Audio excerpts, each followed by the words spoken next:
스마트폰이 널리 사용되면서 우리는 아침에 눈을 뜨면서부터 잠이 들 때까지 정말 많은 정보와 광고들을 보면서 살게 되었습니다. 스마트폰만 있다면 내가 어디에 있든 또 그곳이 그때가 언제이든 내가 침대 위에 있든 식탁에 있든 심지어 욕실에 있든지 정말 시간과 장소에 구애받지 않고 우리는 터치 한 번으로 내가 원래 뭘 찾으려고 했었지? 라는 것을 잊을 정도로 순식간에 수많은 광고와 자극적인 정보들로 인해서 그 정보들에 빠져들어서 한참을 그 관련 기사와 영상들을 보다가 시간이 정말 순삭되는 것을 경험한 적이 참 많으실 텐데요. 심지어 요즘은 빅데이터에 기반해서 내가 관심 있어 할 만한 영상이나 기사들과 광고를 정말 매 시간 끊임없이 대기시키는 이 부지런한 스마트폰 때문에 우리의 눈과 두뇌가 정말 잠시도 쉴 틈이 없는 그런 바쁜 시대를 살고 있습니다. 그런데 그렇게 많은 정보들 속을 우리가 살다 보니 내 의지와 상관없이 보게 되는 그 수많은 정보들 속에서 진실과 전혀 관계없는 가짜 뉴스들까지도 무분별하게 수용하게 되는 그런 위험 속에 있는 것이 요즘이죠. 전혀 사실이 아닌 정보들이 끊임없이 악의적으로 생산되고 또 순식간에 전 세계로 퍼져나가는 그런 시대를 살고 있는 우리에게는 아니 땐 굴뚝에 연기 나랴라는 말은 정말 옛말이 되었습니다. 많은 피해자들이 정말 아니 땐 굴뚝에 연기가 나더라고요 라는 말들, 그런 하소연들을 하면서 가짜 정보로 인한 피해를 호소하는 것도 요즘이죠. 그러나 이런 거짓 정보로 인한 피해를 보는 이들은 소수의 특별한 사람들만이 아닙니다.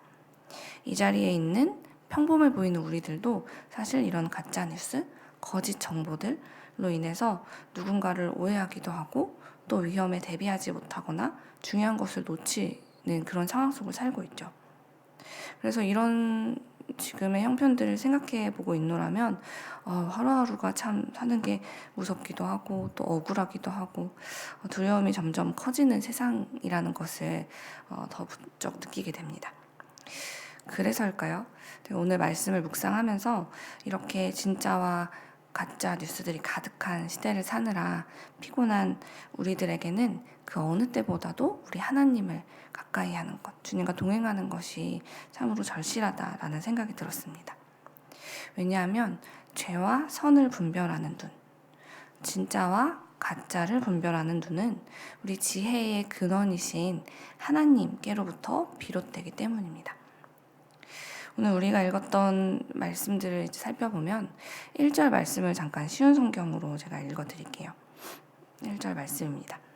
죽은 파리들이 향수에서 악취가 나게 하듯 조그만 어리석음이 지혜와 영예를 더럽히고 만다.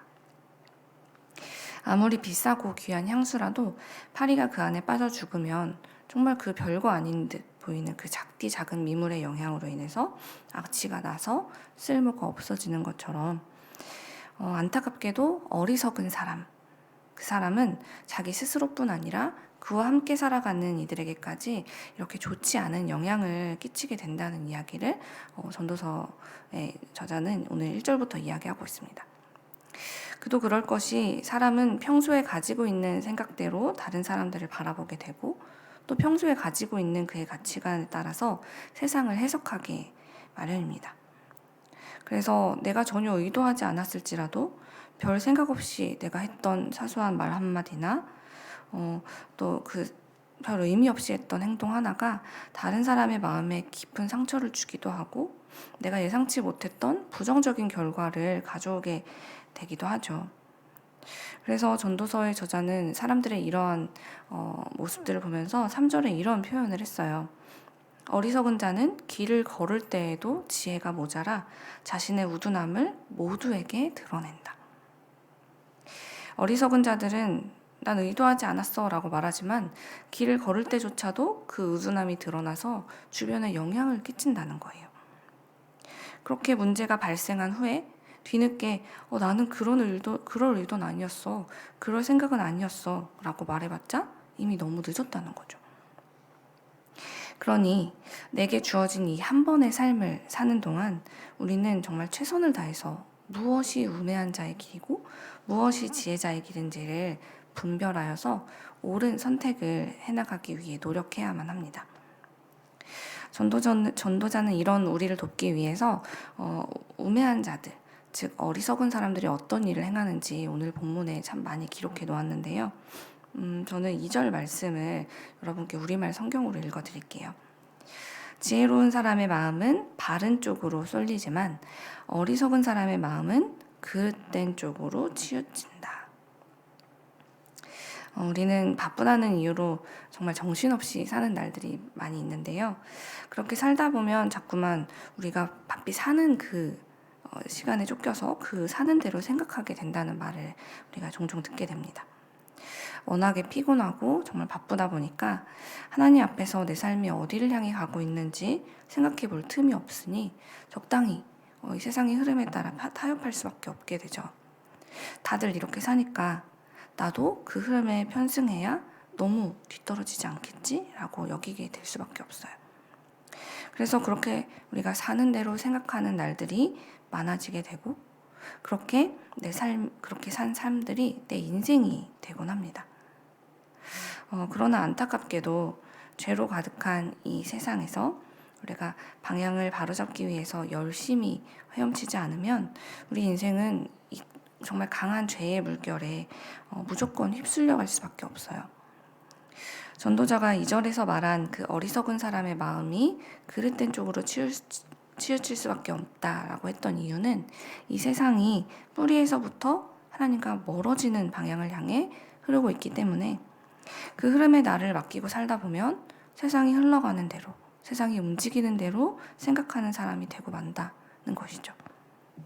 그래서 우리는 사는 대로 생각하지 말고 생각하는 대로 살기 위해 노력해야만 합니다. 그러면 우리가 어떤 생각을 가지고 살아가야 합니까? 2절 말씀에서 지혜자의 마음은 오른쪽을 향한다 라고 이야기하고 있어요. 성경에서 오른쪽은 하나님의 구원과 보호를 상징하곤 하죠. 지혜로운 사람은 즉 하나님의 구원과 보호를 향한 길로 간다라는 것입니다. 이 2절 말씀을 쉬운 성경은 이렇게 번역했는데요. 지혜자의 마음은 옳은 곳으로 향하지만 어리석은 자의 마음은 그릇된 곳으로 향한다 라고 번역했어요. 지혜자의 마음은 오른쪽으로 향한다. 옳은 곳으로 향한다. 우리말 성경에는 아까 바른 쪽이라고 번역했는데 정리해보면 오른쪽, 옳은 곳, 바른 쪽은 모두 우리 하나님을 향해 가는 것을 의미하는 것이죠. 성경에는 지혜에 관한 수많은 이야기들이 담겨 있는데요. 결과적으로 보면 성경이 말하는 지혜와 우매함, 이것은 지적으로 이 사람이 얼마나 똑똑한가, 어리석은가를 의미하는 것이 아닙니다. 성경이 말하는 지혜란 항상 하나님과 나의 관계가 어떠한가에 대한 이야기이죠. 왜냐하면 하나님께서 모든 지혜의 근원이시기 때문입니다. 지혜 그 자체이신 우리 하나님께 가까이 있는 사람은 당연히 지혜자의 길을 걷게 되고 주님과 멀리 있는 사람은 당연히 우매자의 길을 걷게 되는 것이 정말 당연한 결과겠죠. 그러므로 사랑하는 여러분, 우리가 살아가는 이 세상이 정말 가짜가 난무하고 또 때로는 이런 우매한 자들이 지도자가 되어서 질서가 뒤집힌 세상을 살아갈 때도 있지만 그래서 삶이 불안하고 힘들수록 그럴 때는 우린 하나님 앞으로 나아가야 된다는 것을 기억하시기 바랍니다. 하나님을 신뢰하며 살아가는 사람, 그분을 의지하며 살아가는 사람, 그 사람은 자기 힘으로 살아가는 사람과 정말 다른 삶을 살게 됩니다. 자기 힘으로 사는 사람은 내 힘만큼 살아가지만 우리 하나님께 가까이 하는 사람은 하나님의 능력만큼 살아가게 되기 때문이죠. 그러니 한 번뿐인 나의 인생을 위해서 우리가 할 수 있는 가장 지혜로운 선택, 그리고 내 목숨보다 귀한 나의 자녀와 내 가족들을 위해서 우리가 해야 할 가장 지혜로운 선택은 우리 하나님께 날마다 더욱 가까이 나아가는 것이라는 것을 기억하면서 오늘도 더욱 지혜의 근원이신 우리 하나님 앞으로 가까이 나아가는 세상의 빛 이레교회가 되길 간절히 소망합니다.